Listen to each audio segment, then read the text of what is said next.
classes B and C qualified in the wet this morning, meaning that Andrew Walsh, who was our race winner from last round, qualified third. The thing is, he's great at his starts, but can he make the lead by turn one?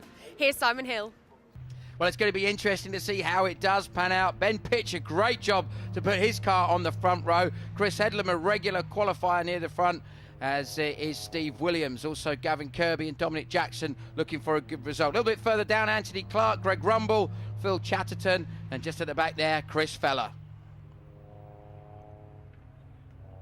So the car's now looking up, or the driver's looking up at the lights, waiting for the start. Pitch gets a good start. Donnelly gets a better one, though, and they're going to sweep into the left-hander. Donnelly looking left, looking right in his mirrors. Chris Headlam's got a great run through the middle in the 55 car. They all have to anchor up because it is a tricky corner. Kirby running a little bit wide. You can hear him on and off the power. Tries to put his nose up the inside of fellow 211 driver, and that was going to be potentially contact, but Dominic Jackson and Gavin Kirby avoided each other. But who's going to get the break at the front, Rob?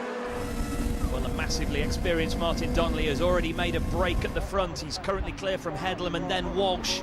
Couple of car lengths perhaps there. I'm afraid my money's on Martin Donnelly around here. He's a vastly experienced driver. And clearly the tight twists and turns of Cadwell Park will suit the nimble nature of his 211R. Looking at the silver 211R ahead there from Chris Headlam, we can see him just stretching away through the corners and round the mountain section here. Yeah, he looks pretty mighty. Manages to carry an awful lot of speed into those very, very twisty corners here at Cadwell Park. Of course, Martin, although we know him from being famous for being a Formula One driver, and of course, almost 2000 in F3, but back in the day when he was in Formula Ford, raced regularly here at Cadwell Park, so knows the place really, really well, if not as familiar perhaps as some of the other guys who perhaps have been here more regularly. The pack streams to a great angle here of just how precise you have to be. Anthony Clark, the first of the cars through there in the 22 car. The rest of the scrap coming through behind there, the 68 car of Phil Chatterton under a little bit more pressure from Greg Rumble. Those two are going to be fighting surely throughout the rest of the race. Donnelly, as you thought, Rob, has just broken away a tiny bit. Yes, he certainly hasn't got the pace in a straight line. The Andrew Walsh car, the black car, has the outline straight line speed. That one, car number 6, is ferociously quick in a straight line, but Donnelly just making his escape round the corners. You can see down Park Straight, he's been visibly caught by Headlam and then Walsh. Headlam does look like he's got a really strong car underneath him. Perhaps he's got the best balance there. 18, Steve Williams, he's been very quick elsewhere this year. It seems to have some sort of a problem. Looks like it's going to be able... Oh, Donnelly looks like he's missed a gear up. Oh, Donnelly's having problems with his gears again. We saw that at Snetterton last time out, and second race in a row, Donnelly's lost a position, struggling with gears. Immediately straight back into his rhythm, though, and although Headlam has got by, Donnelly putting him under pressure as they come into Hall Bends. Yeah, Headlam looking like he's already concerned about the experienced Northern Irishman behind him. He's going to have to watch his mirrors. In fact, he's going to have to watch for an overtake. Donnelly does it beautifully, as you perhaps would expect for a man of his class. He just gets it done, edges away. Now, although Donnelly, we talk about how experienced and how much class he brings to the table here, he's got to still think about keeping some of these cars on a quicker and a straight line behind, and he's using every bit of his experience. Walsh trying to go around the outside of Headlam there. Has he managed to get the gap? I don't think so. I think they're going to end up virtually side by side as they lead onto the back straight here. In fact, it is Headlam who's just edged away again, Rob. And just look how Donnelly was moving his car left to right. It was like a 125cc bike race then for a moment. And Donnelly went into the corner with no gap at all and came out of it with 10 car lengths. But at the end of the next straight, that gap's disappeared once again. Great stuff. Yeah, it's going to be interesting because this is where it makes it really fascinating. If you ride on board with Gavin Kirby, one of the other 211s, he's been very quick at times this year. Craig Denman, though, looks like he's got something fairly significantly wrong with his car there, and that looks like game over. Now Kirby sweeps through Mansfield, a little bit of understeer there, but frantic correction of block there, just placing his hands on top of the wheel. He looks very concerned about that what could be steam, maybe smoke. I think it's steam by the fact that the moisture on the lens would tend to lead you to believe slowing dramatically, and yep, lots of extra steering input there. And they're down on the racing line. You can see coolant, I think it is. That's Dominic Jackson spinning on that fluid left at the bottom of the mountain. The 340R comes through our view there, and the guys in second and third position don't seem to be too badly affected by it. Yeah, Walsh was thinking about having a look down the inside into Barn there on Headlam, but that was always going to be a tough move to put out. Walsh tries to use all that power. Looks like Headlam's got a problem again. We've seen him have problems before. It doesn't sound healthy at all, Rob. Just listening to the onboard footage, and no, sounds like the exhaust might be loose on that car, but massive drop in performance there. Very unlucky for Chris Headlam, who was doing so well to keep Martin Donnelly honest at the front of the field.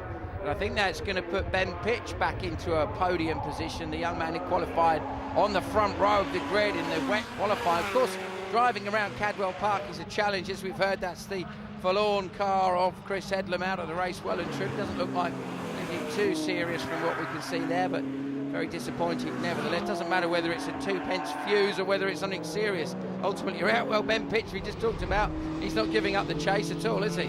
He's not, and this is Rob Beebs and Dominic Jackson. Beebs just moving ahead at the end of the back straight. Once again, a lovely 340R. Look at, oh, Anthony Clark loses the back end of the car. Now, we just saw Gavin Kirby retire. Now, let's hear from him. Gemma's caught up with him. Just chasing down Ben Pitch and waiting for him to make a mistake, and I'd have pounced, and all of a sudden the car just started losing control under me. I wondered what had happened, and I saw steam. I thought it was fire at start, and I realised that I'd dumped all the coolant out, and it just obviously covered all my tyres, and I came in, and obviously it's made a little bit of a mess for everybody else. Well, there you can see the red and yellow flag, which tells that it's a slippery surface ahead. Tells the drivers it could be anything from oil to water to dirt to gravel, anything on the circuit. But I think they found out pretty quickly it was water.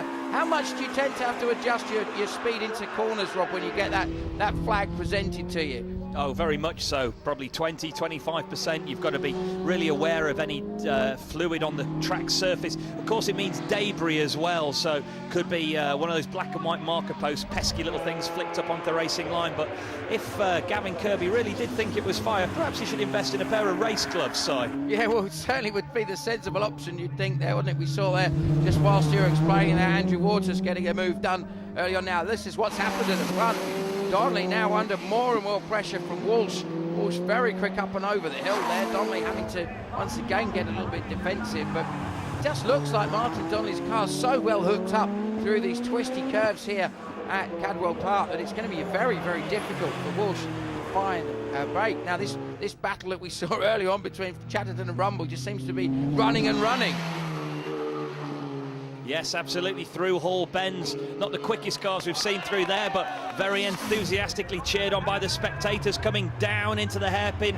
No, the places remain in the same order. Yeah, Rumble sort of had a little look, wasn't quite sure. You can see again, he's got Novice Cross on the back, so perhaps didn't have quite the experience to be decisive enough to make that move. As we see again, Donnelly and Walsh, the race is just going on and on through that long right-hander, leading down then into the gooseneck. Now back at the other end of the circuit, Walsh loses the back end of the car. Doesn't lose too much momentum because he's got all that power to play with, but Donnelly just positions his car carefully. But no, Walsh does it round the outside. What a tremendous manoeuvre, Rob. Great move round the outside into Hall Bends. I've never seen that done. An overtake between the mountain and Hall Bends. Phenomenal stuff from Andrew Walsh. Well, now he's got the battle on his hand to try and make sure. Oh, Anthony Clark. Well, last time he lost it completely. This time, one better. He's managed to keep it under control. Now, as we see, Donnelly just coming past that battle. What's happening? Well, Walsh has run wide, I think, Rob. Yes, we heard in the background there just the screech of tyres, and the positions have changed. Donnelly leads from Walsh, so Walsh ran wide at the end of the back straight, so Donnelly back up into P1. And I wonder if coming across those back markers where he did either unsettled him or maybe forced him to take a slightly different line, and he's taking a very different line that time. These little Lotuses not known for their off-roading capabilities, and that's cost Walsh what?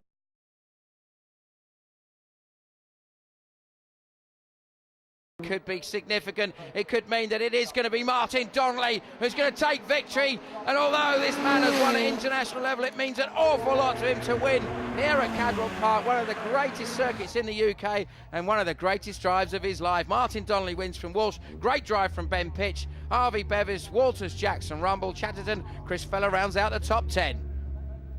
Class B then was won by Ben Pitch. He wins by 34 seconds from Harvey and then Rob Bevis. And Class C, Martin Donnelly just by 2.2 seconds from Andrew Walsh. Ben, that was an awesome start, a fantastic qualifying position for you. And how did you enjoy the race? Thanks, Gemma. The race was fantastic. Unfortunately, the start wasn't quite as I anticipated. I managed to get Headlam and Walsh got past me, but qualified extremely well. But unfortunately, didn't make it count into the first corner. The race got better and better though, and managed to keep the faster guys in sight. And in the end, brought it home in third place overall and a class win. Fantastic. Martin, a tough race for you. Lots of position changes. How did you enjoy it? It was hard. It seemed like a long 20 minutes, but it was good. A good scrap with Walshy. Obviously, the Gavin's car dropped the rad and put a lot of lubricant on, which made the circuit very. I thought it was oil initially, but it was actually coolant. But then you try and drive cautiously, and then, of course then everybody catches up. So eventually, one got back past him, and then Walshy got past, and he obviously seen what happened before and all the angles covered, and but he himself succumbed to the fluid at the end of the back straight, and he went off, and I felt sorry for him really, and got back on in front, and we held off to the end. That's why the Lotus on Track Elise Trophy is so popular. What a great day for spectators with close and exciting action all round. But sadly, that's it from Cadwell Park today. Hopefully we'll see you next time from Croft.